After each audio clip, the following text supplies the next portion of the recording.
নমস্কার বন্ধুরা, আপনার মোবাইল নম্বরটিও কি অজানা বা অপরিচিত কোনো রেশন কার্ডের সঙ্গে লিঙ্ক হয়ে গেছে? ফলে আপনি নিজের রেশন কার্ডে মোবাইল নম্বরটি আপডেট করতে গিয়ে সমস্যায় পড়েছেন?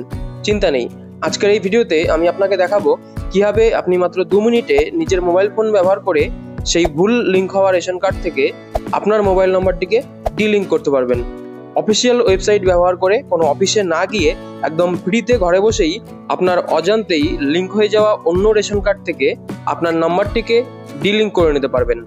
ভিডিওটি একদম শেষ পর্যন্ত দেখুন, কারণ আমি ধাপে ধাপে পুরো প্রক্রিয়াটা অন স্ক্রিনে আপনাদেরকে দেখাবো। আর আপনি চাইলে এই ভিডিওটি দেখে অন্য কেউ সাহায্য করতে পারেন। চলুন দেরি না করে শুরু করা যাক। প্রথমেই রেশন কার্ডের অফিসিয়াল ওয়েবসাইটটি ওপেন করে নিন। তাহলে এই অপশনগুলো দেখতে পাবেন। এখানে self service for ration card এই অপশনটাতে ক্লিক করুন। ক্লিক করলেই এই পেজটা ওপেন হবে। একদম স্ক্রল করে শেষ অপশনটাতে চলে যাবেন।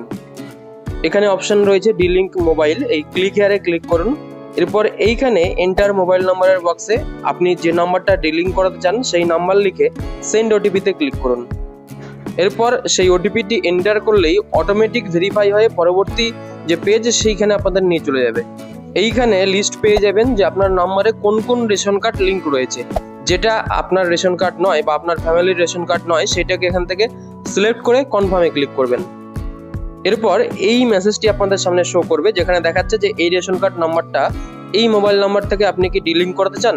তো এখানে ইয়েস করবেন। ইয়েস করলেই দেখাবে মোবাইল নাম্বার রিমুভ সাকসেসফুলি, এবং সেই অজ্ঞাত বা অজানা রেশন কার্ড থেকে আপনার নাম্বারটা রিমুভ হয়ে যাবে।